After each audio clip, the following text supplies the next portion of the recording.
सजातरीन साहब, आपको क्या लगता है मौलाना साहब ने जिस तरह से ये बयान दिया है कि पीटीएम एक तहरीक थी, अब इसकी जरूरत नहीं रही, आप इसको किस तनाजुर में देखते हैं?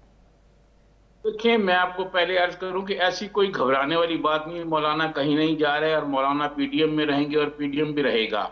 लेकिन सही। थोड़ी सी जो है वो सियासत ऐसे नहीं है जैसे मेरे दोनों दोस्तों ने ये कहा।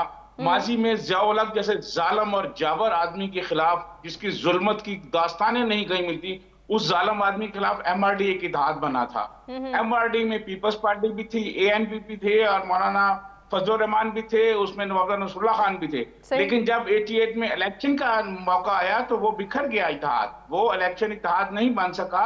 लोग अपनी अपनी पार्टियों से जो है अलग-अलग इलेक्शन लड़े और वो मुख्तलिफ पार्टियां जीत के आई, और जब असेंबली में वो आ गए फिर एक नया इत्तेहाद बना, फिर लोग मिलकर हुकूमत को चले। जब मोहतरमा बेनजीर भुट्टो शहीद साहबा वजीर आजम बनी थी, ठीक। ये जितनी भी पार्टी होती हैं इलेक्शन से पहले इनके इत्तेहाद बिखर जाते हैं, ये आपस में इख्तिलाफात होते हैं। अभी इख्तिलाफात और बढ़ेंगे हम्म। जब ये हल्का बंदियों पे आएंगे कि हमारे कैंडिडेट यहाँ होने चाहिए, हमारे कैंडिडेट यहाँ होने चाहिए, इनके इख्तिलाफात और बढ़ेंगे। लेकिन ये अलग-अलग इलेक्शन लड़ेंगे, इलेक्शन लड़ के इलेक्शन के दौरान ये एक दूसरे पर तनकीद भी करेंगे, एक दूसरे की पॉलिसियों पर तनकीद भी करेंगे। लेकिन ये जैसे ही जीत के आएंगे उसके बाद आप देखिएगा फिर एक नया इत्तेहाद बनेगा और ये सारे मिलकर गवर्नमेंट बनाएंगे। तो ऐसी कोई घबराने वाली बात नहीं है। मौलाना ने एक बयान दिया है, वो बस एक उन्होंने भी गिला कर दिया कि मुझे नहीं बताया गया।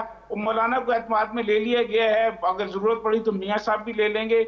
और फिर मफामत के शहंशाह आसफ अली जरदारी साहब जो हैं, वो तो जब मौलाना को एक मुस्कुराहट देंगे तो उसके बाद सारे मामला दुरुस्त हो जाएंगे। ये कहीं नहीं जाने वाले और उनसे तो उन्होंने यही शिकवा पार्टी इसीलिए जो नहीं है किया। आइंदा इकतदार में भी आएंगी और कोई पार्टी इकतदार में नहीं आ सकती।